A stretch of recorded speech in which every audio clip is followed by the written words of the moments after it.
Hey everyone, thank you so much for joining the Behind Company Lens podcast. Today we have Kirill Makharinsky, co-founder and CEO of Enki, the company that helps teams with adoption of business intelligence and data tools. Kirill, thank you so much for joining the show all the way from London. So I know the time difference must be brutal, but from a conversation before the show, I know you split time between London and San Francisco, which is a previous home of mine. So really interested to hear about your background, your experience, the companies that you founded, the things that you've learned along the way and what you're working on now. But before we get into all of that, what were you doing before you started Enki? Julian, great to be here. And let's do it. Yeah, I'm excited to chat. Before Enki, well, it depends how far we go back. So at before university, I had very much a kind of had to adopt to a lot of changing things, whether it's different schools, different experiences. My parents moved to the UK when I was 5, so I only started to learn English then. We moved to south of England, and I was mostly, luckily, school was all the subjects in which you can get tested. I did quite well in, so I was much more into more subjective subjects like art and music.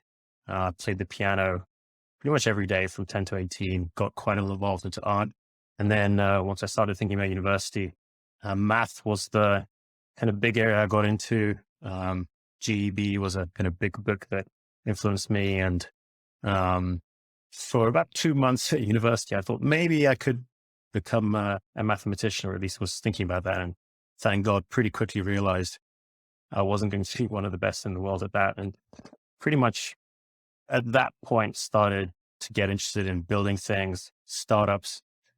Certainly Europe back then, everything was very nascent in the startup world. So I had to basically, my hack to get into it was to help start the Entrepreneur Club at Oxford, which is where I studied. And right after studying, I moved to San Francisco, worked at a company that's called Slide for a couple of years in the data and product team, and then started my first company. And Enki is my third company that I co-founded, but my first one as CEO. Amazing. What was you must have had some kind of internal motivation. Did you always think you were going to start, once you made the decision to move from mathematics and start the entrepreneurial club and start this journey, what inside of you was kind of driving you to start a company? Did you always have that feeling that you needed to? And also, when you did have that kind of inclination to move in that direction, start your own company, were you just searching for an idea at the time? Were you gaining skills? I always like to learn about the conception of the entrepreneur before they really dive into, projects, because I think it speaks to how they think about, what they're working on. But yeah, tell me a little bit about that time. Did you always think you were going to be a founder and have an idea and go in that direction? Yeah, I think initially it's all about making a difference, right? And building, for me, it was the magic of building something out of nothing, right? And that's, I think a lot of entrepreneurs are excited by and addicted, and it's a very rewarding experience to build something out of nothing and have a large number of people get real, tangible benefits from that in a way that, and if you hadn't done that, that thing would not have existed. So for me, that's personally super motivating, exciting, and that's why I pretty quickly got addicted to building things. And then obviously, as you get more experience, you figure out which direction of building is most relevant for you, your skills, and what's long-term exciting for you. Yeah. What guided your direction in building? Was it the, different things you were seeing in your own life that problems that you wanted to find solutions Yeah. for? Was it a little bit more of the market? How did you view what you wanted to build and make the decision into the direction you wanted to go? Yeah, prior to Enki, it was very opportunistic. It was more around just trying to be around the smartest people, because there's still a lot to learn. I'm not so naive to say that I know everything. Now, by far not. You gotta stay on your toes, stay hungry, stay foolish, right? But when you start your entrepreneurial journey and you literally know nothing, the best way to learn and figure out what you want is to surround yourself with exceptional people who are smarter than you, more experienced than you, who are building things you're excited about. And that's what I did, right? So when I started the Entrepreneurship Club at Oxford, it was, you know, I was coordinating a lot of things, but in reality, it was just a hack for me to get around myself folks who had already built things and had figured out something to a certain extent, unlike me. And then my first company, I was technically a co-founder, but I was very much a junior co-founder. My co-founder, who was the CEO, who was very much the number one in the company, and I was learning a lot from him, and Mm, really, really his right hand man, and just getting the company, doing all it took to get the company off the ground. Um, yeah. and my second company, that was an equal co-founder setup, but I was not the CEO, so it was a similar dynamic, but that was much more of a market opportunity driven by the ideas of my co-founder there. And so Enki, which I'm working on now, is really the first company where it was inspired by my ideas. And I think the way that I formulated what it excited me most. And when I started the company, in terms of the origin, I really thought, what is something that motivates me super long term? Hypothetically for the Mm, rest of my career, right? Startups it's an up and down journey, right? I don't know to what extent folks are on the ADHD spectrum, but I'm not high up there, but I've got a little bit. And so, one day you just think, oh, this no point carrying on. And the next day you just feel top of the world. Right. And so there are ups and downs. And I do firmly believe, as cliche as it is, that if you don't have around you, if you're not working on something that you're excited about long term, no matter what the downside, it's going to be so much tougher, right? And so for me, what's personally motivating is helping improve people's habits and helping improve the little things they do that provide a lot of cumulative gains to build things that drive innovation and make a big difference. So that's the big motivator for me. I was lucky enough to be one of the first investors in Calm, the meditation app. So that's an example of a company I was involved with on the investment side that helps build habits on them in terms of rest, meditation, and sleep. And then mm, Enki specifically, we've helped professionals improve their habits in terms of being more efficient and productive at work. So that's really the big picture in terms of what's super motivating for me at that point, and realized I want to yeah. spend pretty much, almost exclusively my energy in terms of building and investing around that theme.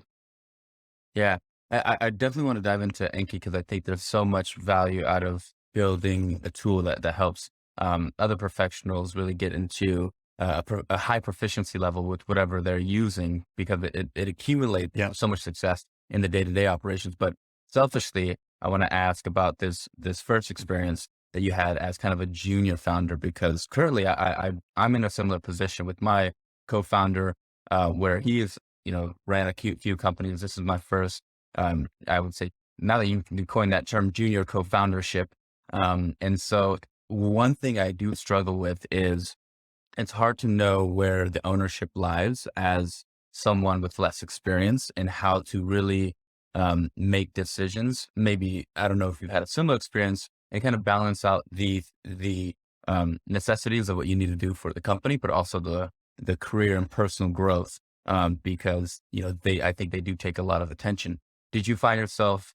Do you find that it was difficult to balance those out? The necessities that you need to do, the tasks that you need to accomplish, and making sure that you were personally growing and learning as a founder to then whether it was continue that company or move in another direction in the future. Did you find that difficult? And if you did, what were the ways that you balanced that learning experience and also creating results and earning or building in opportunities and with your company. I think the main thing to focus on is, are you in a sustainable way, but are you on the steepest possible learning curve in general, Mm, right? And mm, this is especially important at the start of your career. And so the reason I was at slide for only a couple of years and then moved on to start the company. It was initially called Unoodle, then it rebranded to Quid. Now it's merged with NetBase. Was because I felt it was the right timing to change my learning curve. And I mean, you talked about balancing that with any relationship with co-founders. That is probably the most important thing for, in particularly young and first-time entrepreneurs to figure out and get mentorship in, maybe even get therapy in, right? Is because it's just like with your investors that join the board, but your co-founders in particular, it's in many ways a marriage, right? And there's biggest reasons for startups failing, certainly in the first few years, is our co-founders not getting along, not working together, not figuring out all their differences in terms of motivations and what makes them tick, right? And so that whole, I in essence had a boot camp for multiple years, and how do you navigate various tensions, opportunities, and problems and dynamics between co-founders. So for me specifically, this is why, I was a Slide for a couple of years. That was a startup, and I was employee, not business employee number 10, I believe, but it's still didn't feel like I was growing as quickly as I could do. Then I was in a setup at Quid for 4 years. So I think at 3.5, 4 years, I realized that by that point, it was time to start what would feel like my own baby company wise. And so, I left the company on very good terms with my co-founder, and ended up consulting the company for, I think, a year or so after that, but ended up moving on to start what ended up being my previous company. Yeah. Was there anything that you did proactively or that took the initiative in to make sure that you were on that steep learning curve? Were you asking questions? Were you setting up meetings? Were you looking at certain pieces of knowledge regularly? How did you kind of make sure that you were learning everything that you could at each moment? And also, going through the ebbs and flows of emotional strain that a startup takes. How did you ensure that you were doing that? I think the number one thing is, like I mentioned before, is surrounding yourself with people who you can learn from. And I think that a lot of folks say that, but a few people do that in a systematic way. So one of the things, for example, I got inspired to do from my friend Sam Chowdhury, who's a CEO of Class Dojo, is that for any problem or issue that you're thinking about or need to figure out, whether it's by yourself or with your co-founders, is to actually have on hand. And if you don't have on hand, list the top 5 people in the world that you're somehow directly connected to or can get a connection to, who could help you solve that problem and discuss that. And then try to actually reach out to those people and actually ask for advice, right? I think a lot of the mistakes, certainly I made early on, was to kind of not reach out for help enough from people in general. I think part of that, there's a kind of story there in terms of kind of upbringing, and it's influenced by parents and how that works as well, and how they are receptive as well. So that's kind of a separate psychological chat. But I think 80+% of entrepreneurs just don't ask for help enough and don't reach out to and not ambitious enough in terms of reaching out to the best people in the world who could help them in terms of discussing a specific topic. And so, short answer to your question is, I wish I'd done that better, but I tried to make the most of my time in San Francisco and just build, the main value of San Francisco, certainly early in your career, is it's got some of the smartest folks in the world, certainly in tech. And so you have to make the most of that. You have to, and not just in an abstract way, which anyone would agree with. It's be systematic about it. So, how many folks that might be relevant for you either today or for your career have you built a real or strengthened a relationship with in the last week? What about the last month, right? So just think about that in a more systematic way. Yeah, no, that's incredible advice. And especially for young entrepreneurs, learning and the whole process of growth. Because I think, like you said, a lot of people think about surrounding themselves with smart people, but don't necessarily know the mechanics behind it. So it's cool to see not only what you've learned, but how you proactively kind of set up the system to do so. Moving on to Enki, because I think it's extremely exciting to think about this idea of enabling professionals to be more proficient at different tools. And you mentioned, this is the accumulated success, or the accumulative learning that leads to success. What got you into Enki in particular? What was the inspiration behind, going from Quid to something that is going to enable professionals in their careers to become better at the tools they use? I mentioned my long-term motivation, which is making it easier to improve habits. And I think a lot of people have thought about the notion of why does a systematic, customized experience, well, it's not that customized. I wouldn't say school is customized at all. That's a kind of a problem that many folks are working on. But lots of forcing functions for you to actually improve, read books, and learn in a structured way. Why does that stop when you enter the workplace and start a full-time job? And given a lot of things have changed in the last 10 years in terms of proliferation of tools and techniques, it's cliche, but it's true that everything's accelerating in terms of what's out there, tools that are out there, and folks that don't stay on top of them are going to fall behind, and in consequence, companies as well. So I just saw that as a massive trend and opportunity more for the long run. And more specifically, in terms of how we came up with the idea, is that I saw the impact of internal universities as data academies and mentorship programs, which are run by the top companies in the world, right? So the Airbnbs, the Facebooks, the Googles, and the Amazons of this world, they've got a little bit of a secret, which is the fact that they've got these, they're not very sexy, so very few people know about them, but they have high quality mentorship and training programs for internal employees. Now, they're not done very efficiently, and we want to help improve how they run and their efficiency, but that's a separate story. The most important thing is only the elites, in terms of professionals, have access to these to these benefits. And bigger picture, what's interesting for me is professional athletes, right? They have coaches for every aspect of their performance, right? Why don't you? Why don't you? If you're a listener, you probably don't. And in fact, employees at some of these top companies, so there's literally only a handful, do have that, but it's done very inefficiently, because it's very, very difficult. It's very difficult to scale because you need to match everyone with a mentor in the right way. It needs to be customized to what they're doing at work and so on.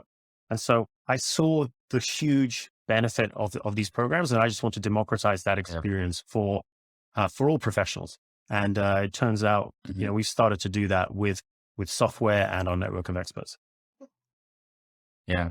How does AP kind of affect that experience? Is it the tooling that you use? Is it the structure? Is it the learning? Is it the network that you've connected with? What ways are you solving this problem with access to resources that will improve your professional, whether it's ability or the tools you use, the system you have? What is Enki doing specifically to change this?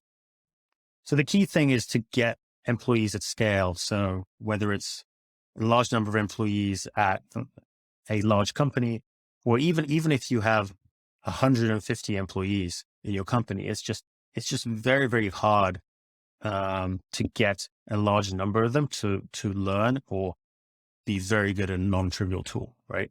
So, very simple example, if a company has a couple of hundred people and implements Tableau, for example, or Power BI or Looker, or a tool like that, right? Which are great. And the problem is, if you just let your employees use it, the reality is only 5 to 10 of them, 5 to 10% of them at most are actually going to be using those tools, because it's a change of behavior. It's a process. And so that's what we help with, is instead of having 5 to 10% of people using those tools, we can get up to 70 or 80%, which which is a huge impact in terms of efficiency, leverage, and speed of execution for the company. In terms of how we do it super high level, it's essentially three components. One is that we have a network of experts, which a client company can plug into and use their own employees as experts, but we have a network of experts, and each employee at one of our partners is matched with one of those experts who essentially keeps them on track, provides accountability, answers their questions, and helps them apply to their work. So the first thing is the one-on-one guidance, which is like absolutely critical. And this is what they do at Google, at Airbnb, at Amazon. They provide this one-on-one guidance, right? Which is absolutely critical for someone to get coaching.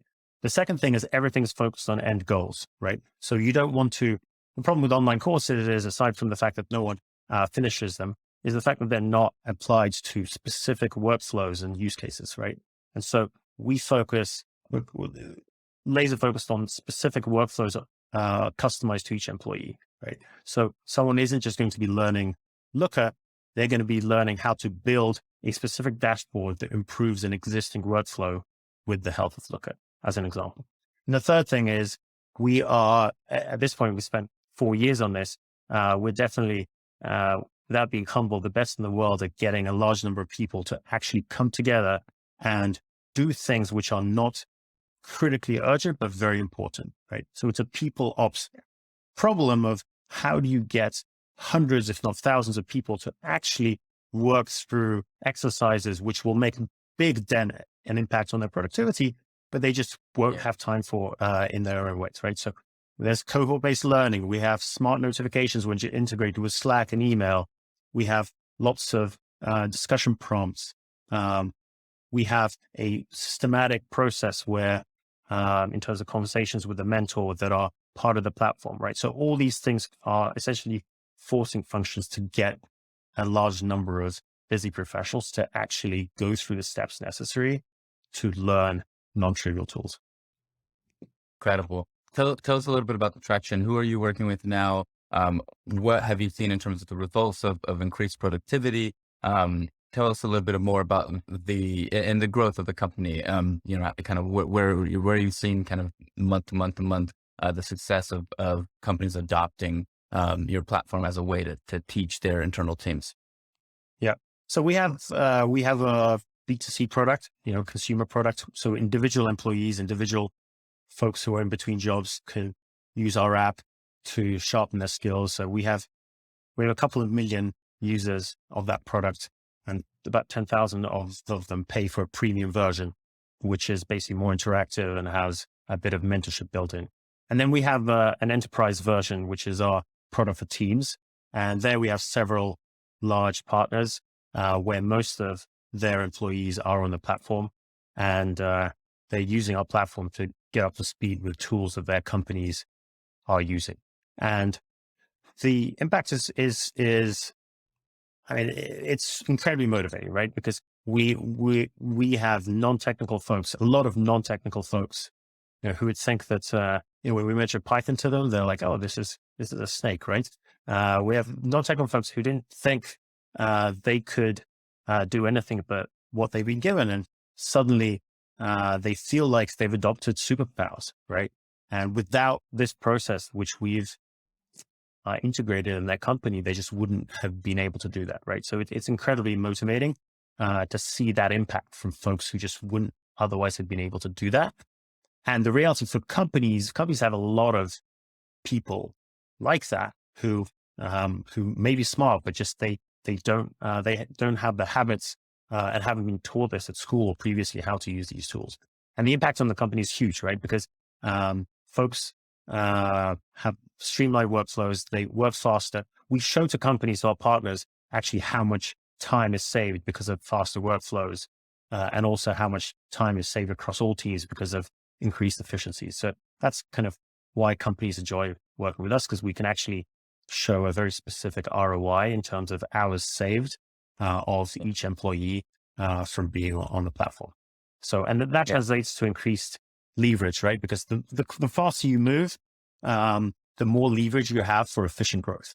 And in the end of the day, that's what separates the fastest growth companies. So the Stripes and the Airbnbs of this world from the rest is how quickly they execute, not just within their core teams, but long tail across every single unit, and how efficient. Incredible. What are some of the biggest risks that Enki faces today? It's just a case of it's just a case of growth, really, in terms of, we already are growing in a way that we're really happy with. Our consumer product is growing more than 10% every month, just organically without any advertising. And the companies that we're partnered with are kind of some of the fastest growing companies in the world, and they want it to stay like that. And we're helping them scale their team performance. So we're happy with our growth, but like any entrepreneur or CEO, you should be obsessed with how can you accelerate that growth and how can you make it more efficient, right? And so for me, it's less of a risk. It's more around kind of increasing that slope, because we're really confident we'll build a big company. It's just a question of how impactful it will be in a few years' time. And so that's kind of what I lose sleep over every day, is like, how can I maximize the chance of that kind of accelerating as much as it could on a weekly and monthly basis. Yeah. If everything goes well, what's the long-term vision for Enki?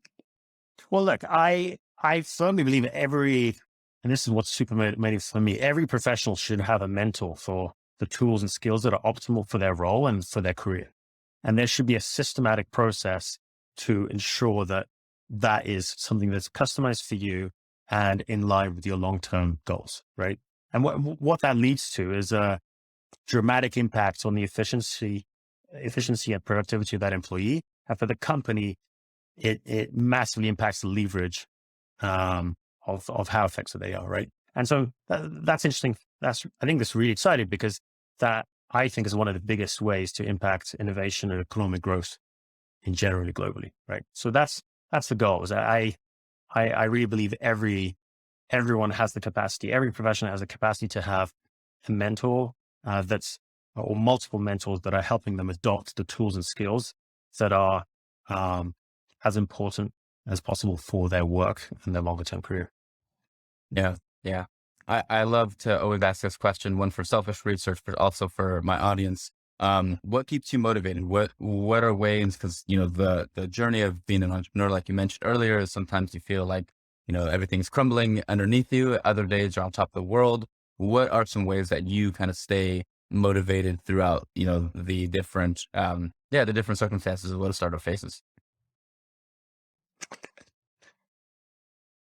I think two things come to mind. One is what I mentioned before, is what's motivating for me is seeing the impact, right? It's very tough. So I like to go out, even some B2B product. I want to meet and chat to the employees at our company and our partners to see the impact. And is it a nice to have impact, or is it actually something that which we see a lot, which is just life changing, right?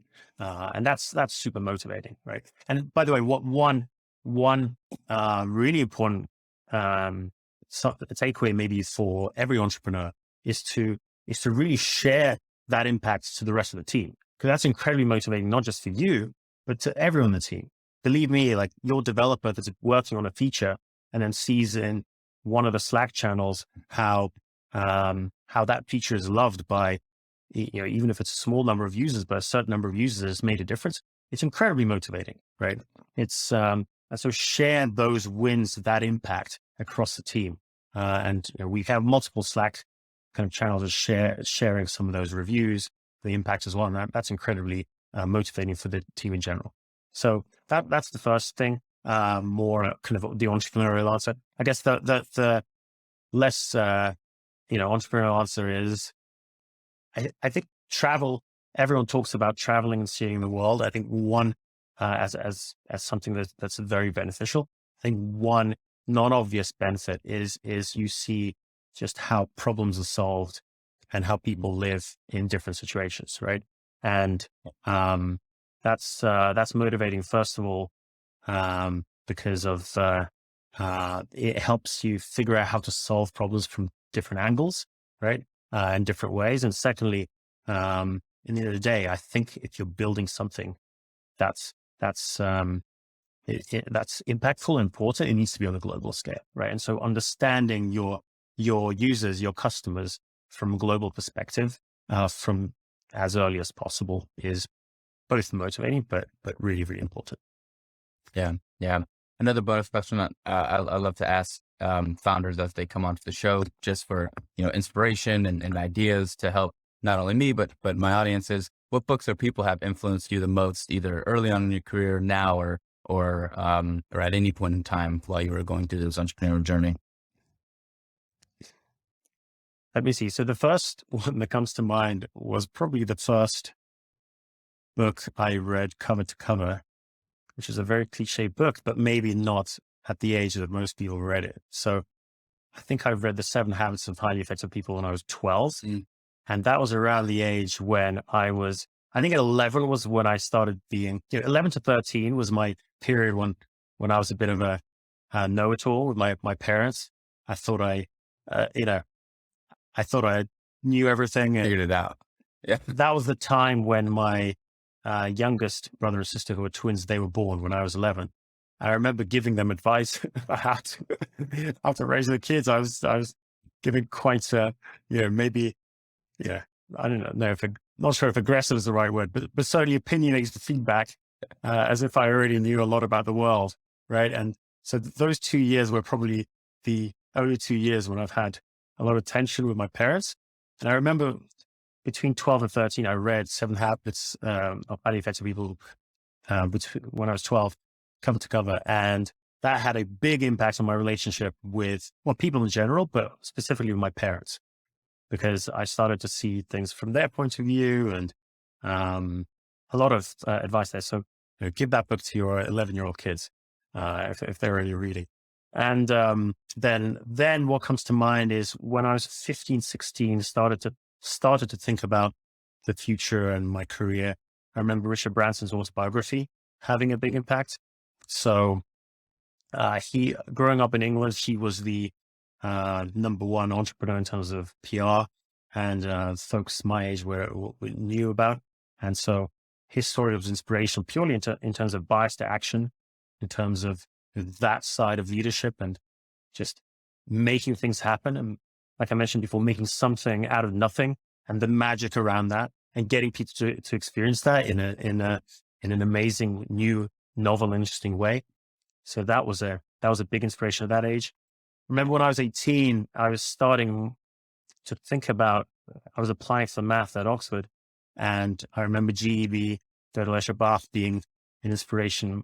That was in my brief, I think, year when I was entertaining the idea of being a mathematician. So I really enjoyed the philosophical and abstract nature of systems and math. Well, I say systems. I only later realized what I was really excited about was how systems are built, right? And so I think since then in my adult career, the books that I focused on primarily or exclusively are those that help me understand people better and help me understand systems better, right? And so, off the top of my head, the Anti-Fragile and Atomic Habits, books like that, which help me understand both the psychology of people, how they operate, and also how systems are built up. And in effect, when I think about it, that's what excites me most, is kind of combining psychology with systems in a way that's magical for people, other people to experience. Realize that's what gets me up every morning. That's amazing. And thank you so much for sharing. I know we're close to time here, and that we could talk, I think, more and more about, the entrepreneurial journey, philosophy, but also, ways to kind of strategize as you grow and build a successful company. But before we go, give us your plugs. What are your LinkedIns, your Twitters? Where can we get involved, and where can we be a part of the mission that Enki is serving? Well, Kirill is a relatively unique name. It's pretty well known in the Eastern European world, but I am at Kirill on Twitter and on AngelList. So that's I didn't have to buy those. I was pretty early on both of those. So I'm at Kirill on Twitter and and AngelList. And then on LinkedIn, I'm Kirill on LinkedIn, or just search for my name, Kirill Makharinsky. But yeah, mostly active on Twitter if anyone wants to continue or start a conversation there. Yeah. Yeah. Well, thank you, Kirill, so much. Not only have we learned so much about your journey, just as through, before as an early entrepreneur, but now to where you are and the systems you've built, the knowledge you've gained, and what's really exciting and motivating about what you're doing now. So thank you so much for being on the show. I hope you enjoyed yourself, and I can't wait to share this with my audience. But again, thank you. Thanks a lot, Julian. Great to chat, and good luck to everyone. Go build something important. Yeah.